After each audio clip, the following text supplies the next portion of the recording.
محمدا عبده ورسوله الذي أرسله بالحق بشيرا ونذيرا وداعيا إلى الله بإذنه وسراجا وقمرا منيرا فقد قال الله تعالى في كلامه المجيد وفرقانه الحميد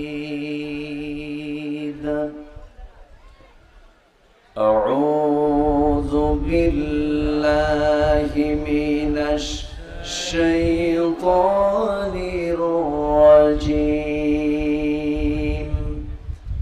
بسم الله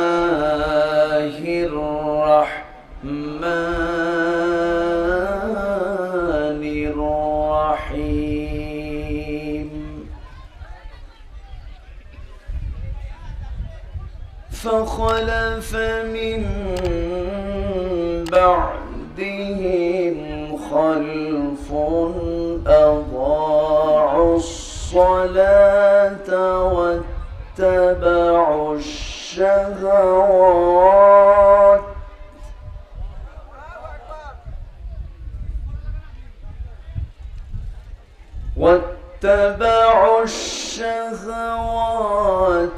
فسوف يلقون غيا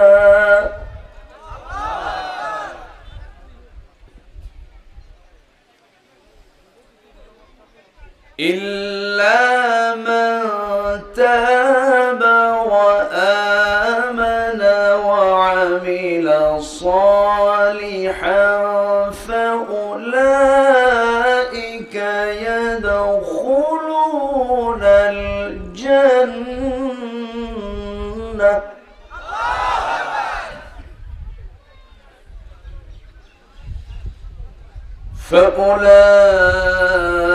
فأولئك يدخلون الجنة ولا يظلمون شيئا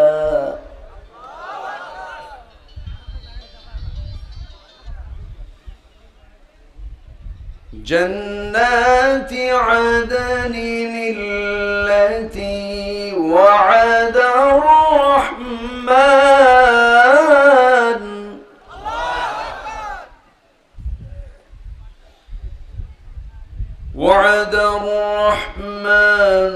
عباده بالغيب إنه كان وعده مأتيا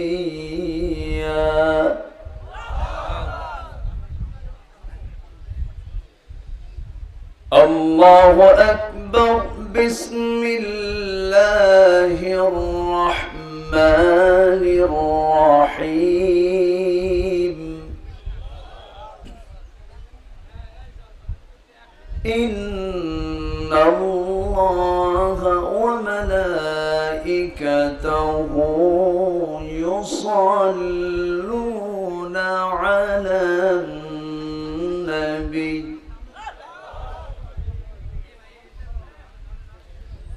يا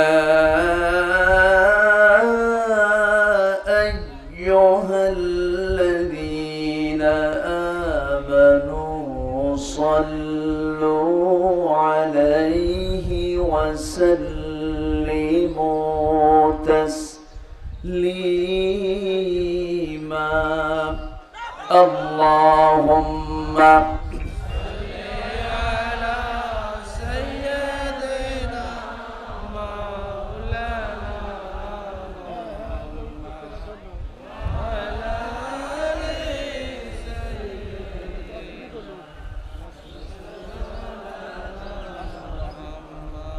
একটু মোহব্বত দিয়ে নবীর প্রেমে মাতোয়ারা হয়ে জবান খুলে উচ্চ আওয়াজে সবাই বলুন আল্লাহুম্মা সাল্লি আলা সাইয়্যিদিনা মাওলানা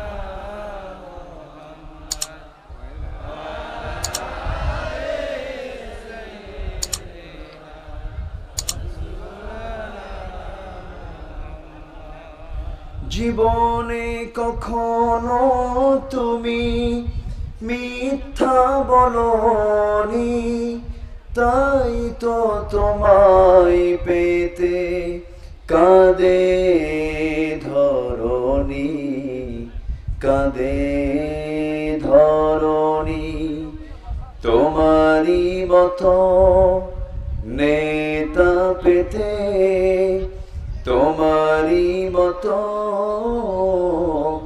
নেতা পেতে পৃথিবী আকুল।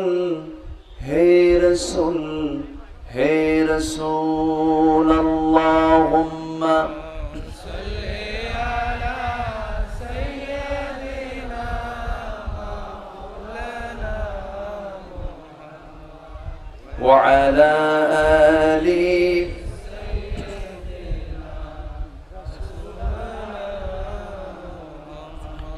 সবাই বলুন বালাগাল উলা বিকামালিহি, কাশাফাত তুজা বিজামালিহি,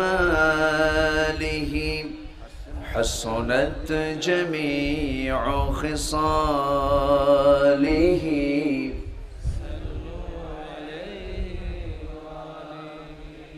সূরত ইউসুফ বিদারি, حكمت لقمان ما قاری قرآن باری، یہ دل سادمان ما بلغ العلا.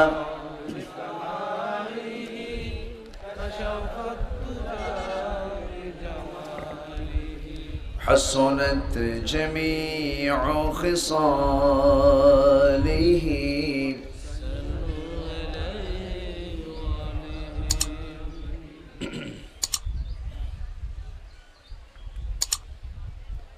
পাবনা জেলার ভাঙ্গুড়া উপজেলার পরমানন্দপুর কবরস্থান মাহফিল ইন্তেজামিয়া কমিটি কর্তৃক আয়োজিত দিনের বেলা অনুষ্ঠিত ঐতিহাসিক তাফসীরুল কুরআন মাহফিল 2022 মহৎ আয়োজনের সম্মানিত সুযোগ্য সভাপতি জনাব তাইজুল ইসলাম সর্দার, আজকের প্রোগ্রামের বরেণ্য অনারেবল চিফ গেস্ট মাননীয় সাংসদ, আজকের প্রোগ্রামে উপস্থিত, আজকের মাহফিলে উপস্থিত সম্মানিত মেহমানবৃন্দ, উপস্থিত হাজরাত উলামায়ে কেরাম, ফদলায়ে ইজাম, সুশীল সমাজ, জাতির শ্রেষ্ঠ সন্তান শিক্ষক মণ্ডলী, জাতির বিবেক সাংবাদিকবৃন্দ, প্রশাসনের দায়িত্ব নিয়োজিত কর্মকর্তাবৃন্দ, সামনে উপস্থিত দূরে কাছের বিভিন্ন স্থান থেকে ছুটে আসা তাওহীদের পতাকাবাহী, কালেমার ঝান্ডাবাহী, দ্বীন ইসলামের নরসারদুল বীর মুজাহিদ, প্রাণ প্রিয় সম্মানিত দ্বীনি ভাইরা, আড়ালে বসে আছেন শ্রদ্ধেয়া সম্মানিতা মা বোনেরা। আলোচনার সূচনায় আনুষ্ঠানিকতার মধ্য দিয়ে আমার পক্ষ থেকে আবারও দিল খোলা সালাম, আসসালামু আলাইকুম ওয়া রাহমাতুল্লাহি ওয়া বারাকাতুহু। ওয়া আলাইকুম আসসালাম ওয়া রাহমাতুল্লাহি ওয়া বারাকাতুহু। সবাই কেমন আছেন? আমাকে প্রশ্ন করলেন, আল্লাহর মেহেরবানি, আল্লাহ তাআলা আপনার কাতারে আমাকেও রেখেছেন, আল্লাহ পাক আমাকেও ভালো রেখেছেন, আলহামদুলিল্লাহ।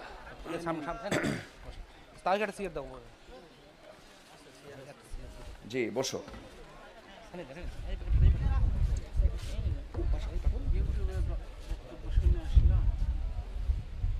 জি,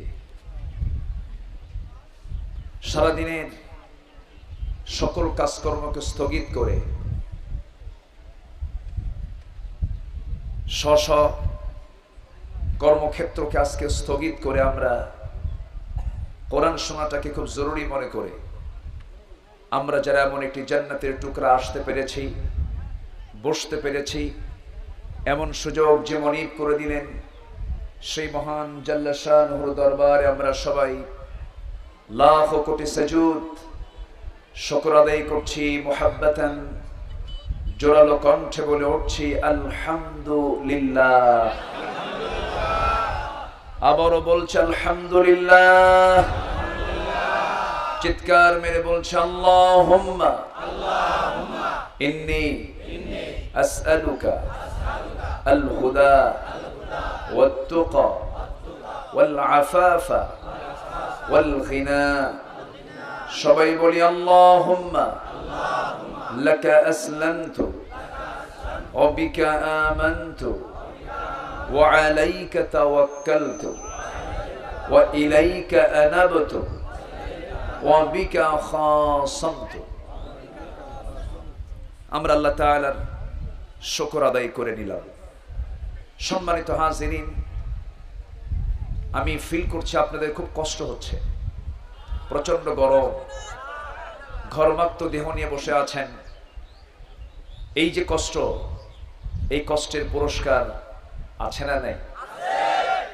মন্দ কাজের জন্য যদি পুরস্কার থাকে, ভালো কাজের পুরস্কার অবশ্যই আছে না নেই? আছে। পৃথিবীতে কাজ দু প্রকার, একটা সুকর্ম আর একটা কুকর্ম।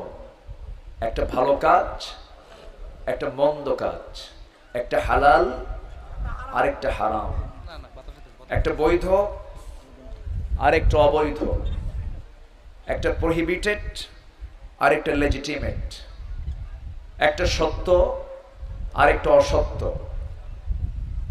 আল্লাহ তাআলা এই সত্য মিথ্যা, হালাল হারাম, ন্যায় অন্যায়, ব্যবসা সুদ, জেনা বিয়া, এগুলোকে বোঝার জন্য প্রত্যেকটা মানুষের ভিতরে আকল দিয়েছেন, সেন্স দিয়েছেন। ভালো মন্দ বোঝার ক্ষমতা পৃথিবীতে শুধু মানুষের আছে, অন্য কোনো প্রাণীর মধ্যে, অন্য কোনো প্রাণীর ভিতরে নাই। এই জন্য কোনো প্রাণীর বিচার হবে না, হাসর হবে না, মিজান হবে না, পুলসিরাত হবে না, জান্নাত হবে না, জাহান্নাম হবে না, শুধু হবে কার? মানুষের। কেন? আল্লাহ তাআলা মানুষকে সেন্স দিয়েছেন, একটা কমন সেন্স দিয়েছেন, একটা আকল দিয়েছেন, ভালো মন্দ বোঝার জন্য একটা বিবেক দিয়েছেন, এবং সাথে দিয়েছেন কর্মের স্বাধীনতা। এই দুনিয়াতে আপনি খারাপ কাজ করলেও কেউ কিছু বলবে না, ভালো কাজ করলেও কেউ কিছু বলবে না। হয়তোবা জাগতিক জীবনের কিছু বিধান, আইন কানুন আছে, কিন্তু আসল বিচার করবেন মরার আগে না মরার পরে? বলেন, মরার আগে না মরার পরে? মরার পরে। সেই মৃত্যুর পর আমার আপনার জন্য দুটো পথ খোলা আছে। একটা হলো জান্নাত, আরেকটা কি? জাহান্নাম। একটা হলো জাহান্নাম, আরেকটা কি? জান্নাত। জান্নাত হলো বাপের ভিটা। জান্নাত কিসের ভিটা বলেন? এই দুনিয়ার জিন্দেগিতে দেখেন অনেকে সম্পত্তি বিক্রি করতে করতে অন্তত সে চেষ্টা করে আমার বাপের ভিটাটা ঠিকঠাক। কি এরকম করে না? করে। কিন্তু তো আমাদের মূল বাপের ভিটা এটা কোথায় বলেন তো? জোরে বলতে হবে কিন্তু। কোথায় বলেন? আমাদের আব্বাকে আদম বলে। আমাদের আব্বাকে আদম। তিনি ছিলেন কোথায়? আম্মা সহ ছিলেন। আম্মা সহ ছিলেন, কিন্তু থাকা হলো না। থাক লাগবে না, লাগবে না, ফ্যান বাতাস আছে, থাক লাগবে না। আচ্ছা হালকা, হ্যাঁ আচ্ছা হালকা থাক আছে তো। মানুষ কষ্ট পাচ্ছে অনেক। আমি আসলে আমার সুযোগ ছিল না এবছর। একটু শীতের মধ্যে দিলে পরে শীতের রোদে খুব মজা পাওয়া যায়, কিন্তু এখন তো চৈত্র মাসের প্রচন্ড তাপদাহ, কষ্ট হচ্ছে। তবে কষ্টের পুরস্কারটাও বেশি। আলহামদুলিল্লাহ বলেন। সম্মানিত ভাইয়েরা, হ্যাঁ বসুন। আমি খুবই আনন্দিত যে দিনের বেলায়, তাও অফিস ডে, আজকে মঙ্গলবার না, বুধবার, হ্যাঁ অফিস ডে, মানুষের কত কাজ, সমস্ত কাজ ফেলে আসা, এটা কিন্তু বিশাল বড় একটা জিহাদের ব্যাপার। বলি আলহামদুলিল্লাহ। সম্মানিত হাজিরিন, তাহলে সেই বাপের ভিটা থেকে আমরা এসেছি। আব্বাজান জান্নাতে ছিলেন, মা হাওয়াও ছিলেন, কিন্তু শয়তান করছে কি ঢুকছোর মধ্যে। শয়তান ঢুকে পেঁচ লাগাই দিছে। ফাআযাল্লাহুমা শাইতান, শয়তান দুজনকে পদস্খলন ঘটায় দিছে। ফাওয়াসওয়াসা লাহুমা, দুজনকে ওয়াসওয়াসা দিয়েছে। তো আমার আব্বাকে যদি ওয়াসওয়াসা দিতে পারে, আমরা সন্তান, আমাদের তো ওয়াসওয়াসা নাই নাকি? আসতে বলবেন না, আছে না নাই? আচ্ছা, শয়তান আছে না? আচ্ছা, কোন জায়গায় আছে? বলেন কোথায় আছে? মানুষ আছে যেখানে, কি কথা বোঝা গেল কি? ও মানুষ ছাড়া কোথাও যায় না। ও গরুর কাছে যাবে না, ও ছাগলের কাছেও যাবে না, বসবে না, যেখানে আছে থাকুক, সে জায়গা মতো থাকে। শয়তান কি বলে? ثُمَّ لَآتِيَنَّهُم مِّن بَيْنِ أَيْدِيهِمْ وَمِنْ خَلْفِهِمْ وَعَنْ أَيْمَانِهِمْ وَعَنْ شَمَائِلِهِمْ وَلَا تَجِدُ أَكْثَرَهُمْ شَاكِرِينَ। শয়তান বলে, তোমার বান্দাকে আমি ডান থেকে ধরবো, বাম থেকে ধরবো, সামনে থেকে ধরবো, পিছন থেকে ধরবো। আল্লাহ বলছেন, শয়তান পারবি না আমার সেই সমস্ত বান্দা, যে সমস্ত বান্দা আমার কাছে আশ্রয় চেয়ে বলবে আউযু বিল্লাহি মিনাশ শাইতানির রাজিম। আশ্রয় চাইবো আমরা কার কাছে? আসতে বলবেন না, কার কাছে? শয়তান থেকে বাঁচতে হবে আমাকে আপনাকে। শয়তানের ওয়াসওয়াসা থেকে আমাকে আপনাকে বাঁচতে হবে। সেই ভ্রান্ত পথ থেকে বাঁচার জন্য একটাই পথ আছে, সেটা হলো কোরআনের পথ। কিসের পথ বলেন? আমরা শুনতে এসেছি কিসের আলোচনা? আব্দুল্লাহর না কোরআনের? আব্দুল্লাহর না আল্লাহর? শ্রেষ্ঠ কথাকার, শ্রেষ্ঠ বাণীকার, মহাসত্যকার, চির সত্যকার আল্লাহ তাআলা। এর মধ্যে কোনো ভেজাল নাই, এর মধ্যে কোনো ডাউট নাই, এর মধ্যে কোনো সন্দেহ নাই। কিন্তু দুঃখজনক হলো সত্য, পৃথিবীর অধিকাংশ মুসলমান কোরআন থেকে কাছে না দূরে?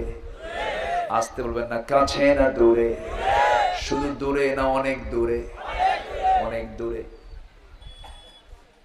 যদি এখানে প্রশ্ন করা হয় কজন ভাই আছেন কোরআনটাকে সহি করে পড়তে পারেন, হাত কিন্তু বেশি উঠবে না। শুধু পড়তে পারেন, অর্থ বোঝেন না, হাত কিন্তু উঠবে খুব কম। আবার যদি বলা হয় কয়জন আছেন অনুবাদ সহ বুঝেন, আরো হাত উঠবে কম। কয়জন আছেন তাফসীর সহ বুঝেন, হাত আরো কম উঠবে। কিন্তু এমন চিত্র তো হওয়ার কথা ছিল না, এমন তো সিচুয়েশন হওয়ার কথা ছিল না। গোটা পৃথিবীর মুসলমান, মুসলিমদের 57টি, প্রতি একজনে, যে দুনিয়াতে মুসলমান প্রতি 4 জনে একজন। গোটা পৃথিবীর যত সম্পদ আছে, প্রাকৃতিক সম্পদ, এর 70% মুসলমানদের নিয়ন্ত্রণে। সবকিছু মুসলমানের, প্রাকৃতিক সম্পদ থাকার পরেও, সবকিছু থাকার পরেও আজকে গোটা পৃথিবীতে যে জাতি সবচাইতে বেশি মার খাচ্ছে, নির্যাতিত, নিপীড়িত, সেই জাতির নাম কি বলেন? মুসলমান। আমার ভাইয়েরা, আমার বন্ধুগণ, মাহফিল আসছেন ভালো কথা, কিন্তু এই সমস্ত মাহফিলগুলো হাজার হাজার চলছে গোটা দেশে। লক্ষ লক্ষ মানুষের সমাগম হচ্ছে তুরাগ নদীর তীরে তাবলীগ ইজতেমায়। লক্ষ লক্ষ মানুষ আলেমের মাহফিল শুনতে আসতেছি। এরপরে বিভিন্ন শায়েখদের বক্তব্য মানুষ শুনতেছেন, কিন্তু শোনার ফলাফল আজকে সমাজে জেনার পরিমাণ কমেছে না বেড়েছে? সুদের পরিমাণ কমেছে না বেড়েছে? মদের প্রোডাকশন, মদের ফ্যাক্টরি কমছে না বাড়ছে? চুরি ডাকাতি কমছে না বাড়ছে? বাড়ছে। বরঞ্চ উচ্চপদস্থ সরকারের কর্মকর্তারাই বলতেছেন, দেশে যদি আজকে দুর্নীতিটা 0 হয়ে যেত, 1 বছরের টাকা দিয়া পদ্মা সেতু 2-3টা হয়ে যেত। উচ্চপদস্থ কর্মকর্তারাই বলতেছেন, পরিকল্পনা মন্ত্রণালয় থেকে 100 টাকা জনগণের জন্য ছাড়া হয়, জনগণের কাছে গিয়ে পৌঁছে হলো মাত্র 10 টাকা। এটা আমার কিন্তু বক্তব্য নয়, উপর থেকে ওপর মহলের লোকেরাই কথাগুলো বলছেন। তাহলে এগুলো কেন হচ্ছে, কি জন্য? ওয়াজ মাহফিল তো চলে, মসজিদে চলে, মাদ্রাসাও চলে,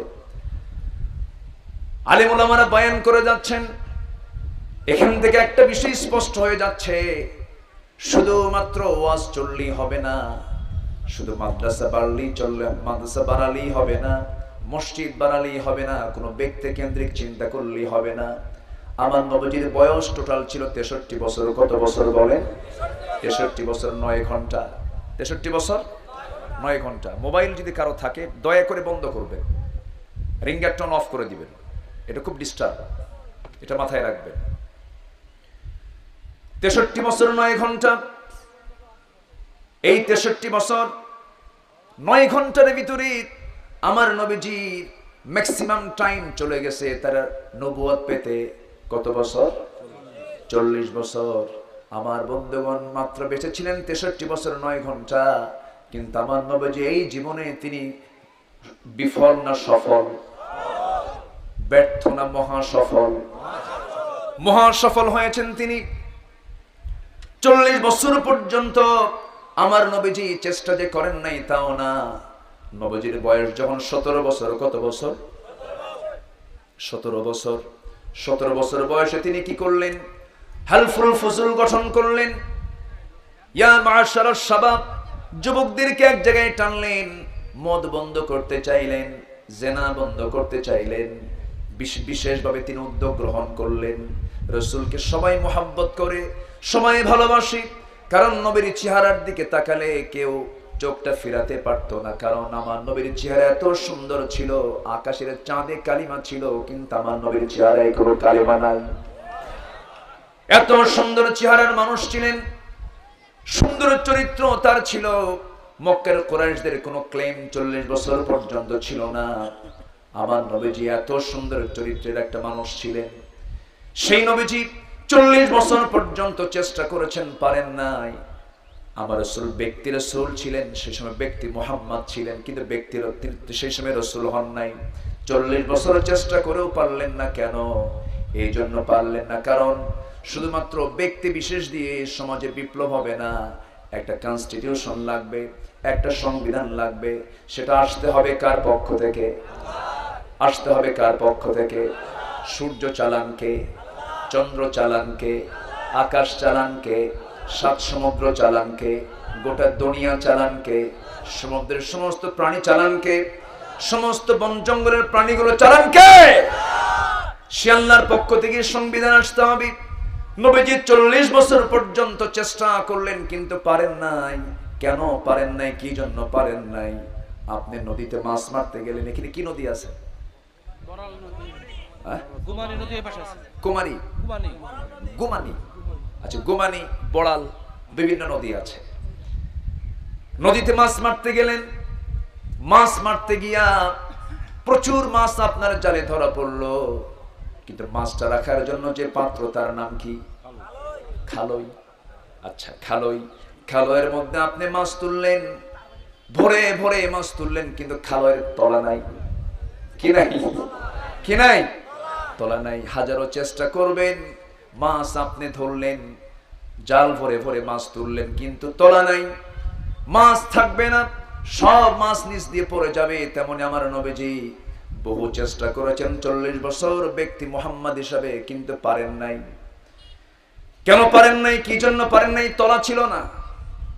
সেই তলা তো অন্য কিছু নয়, সেই তলার নাম হলো কোরআনে কারীম। জোরে কোন সুবহানাল্লাহ। কোরআন যখন নাযিল হলো, ব্যাস কাজ শুরু হয়ে গেল। নবীজি কোরআনের সমস্ত আইন কানুনকে সমাজে প্রতিষ্ঠার জন্য তিনি চেষ্টা চালালেন। সাহায্যকারী কে? আসতে বলে না, সাহায্যকারী কে? কোরআনকে প্রতিষ্ঠা করবো কখন? কোরআন তো পড়ি না আমরা, কোরআনের পাঠকই তো নাই। আজকে জনে জনে মোবাইলে মোবাইলে ফেসবুক আছে না নাই? একটা ভ্যান চালক, রিক্সা চালক, সাধারণ কুলি, মজুর, তাদের হাতে ফেসবুক, তাদের ফেসবুক একটা আইডি আছে, আছে না? একটা ফেসবুক আইডি তারা চালায়। মার্ক জুকারবার্গের তারা সাপোর্টার। ফেসবুক তারা দেখতেছে, সবকিছু দেখছে, সবকিছু চলছে, কিন্তু কোরআন পড়ার টাইম নাই। সামনে দুদিন গেলেই একটা মাস আসবে, সে মাসের নাম কি? না, কিসের মাস বলেন? বলেন কিসের মাস? কোরআনের মাস। বলেন কিসের মাস? কিন্তু আমি কোরআন পড়ি না। আমি কি করি না? কোরআন পড়ি না। কোরআনের মাস রমজান মাস। কিসের মাস বলেন? কোরআনের মাস। রমজান মাসে এত দাম হলো কেন? অন্য মাসে 70 বার আল্লাহ বললে যে সওয়াব, রমজান মাসে একবার আল্লাহ বললে তার চেয়ে বেশি সওয়াব। অন্য মাসের ফরজ ইবাদত, এই মাসের নফল ইবাদত। কেন? মক্কার দাম বাড়লো কেন? মক্কা নগর, মক্কা সিটির দাম বাড়লো কেন? সেখানে কাবা আছে। মদিনার দাম বাড়লো কেন? সেখানে রাসূলের কবর আছে। ওযুর দাম বাড়লো কেন? নামাজের কারণে। ঠিক তেমনি রমজান মাসের দাম বাড়লো কেন? কোরআনের কারণে। আর সেই কোরআনকে যদি আমরা মানি, আমাদের দাম কত হবে বলেন? কোরআন হাসরের ময়দানে কোরআনের জবান দিবেন আল্লাহ তাআলা। কোরআন বলবে, আল্লাহ এই বান্দাকে তুমি জান্নাতে ঢোকাও। জোরে বলেন সুবহানাল্লাহ। কোরআন সাক্ষী হবে। সাক্ষী কি হবে? সাক্ষী হয়ে বলবে, আল্লাহ এই বান্দাকে তুমি জাহান্নাম দিবে না। কেন? এই বান্দা তোমার এই কালাম কোরআনকে সুন্দর করে পড়েছে, বুঝেছে, অর্থ জেনেছে, গবেষণা করেছে, কোরআনের আইন প্রতিষ্ঠার জন্য জানমাল কুরবান দিয়েছে। এই বান্দাকে তুমি জান্নাত দিয়ে দাও। জোরে বলে সুবহানাল্লাহ। তাহলে এই কিতাবের সঙ্গে সম্পর্ক রাখার দরকার কম না বেশি? কি সম্পর্কের দরকার? কম না বেশি? বেশি সম্পর্ক রাখবো আমরা। জোরে বলি ইনশাআল্লাহ। পৃথিবীতে মহাসত্য একটাই, এর বাইরে আর কিচ্ছু নাই। আমার নবীজি চলে গেছেন, রাসূল যাওয়ার সময় বলে গেছেন, তোমাদের কাছে আমি দুটো জিনিস রেখে গেলাম, একটা কোরআন আর একটা সুন্নাহ। এই দুটো জিনিস রেখে গেলাম, এটা ধরবা, পৃথিবীর কোনো অপর শক্তি নেই তোমাকে পরাজিত করতে পারে। জোরে বলি সুবহানাল্লাহ। সম্মানিত ভাইয়েরা, সম্মানিত বন্ধুগণ, আমার কথা সবাই বুঝতে পারছেন তো? কোনো আপত্তি নাই তো? বলি আলহামদুলিল্লাহ। সময়ও পর্যাপ্ত আছে, দিন এখন বড়। আমরা আসরের সালাত আমরা যত সময় পড়ব, তবে একটু বিলম্ব হতে পারে, কষ্ট নাই তো? জোরে বলি ইনশাআল্লাহ।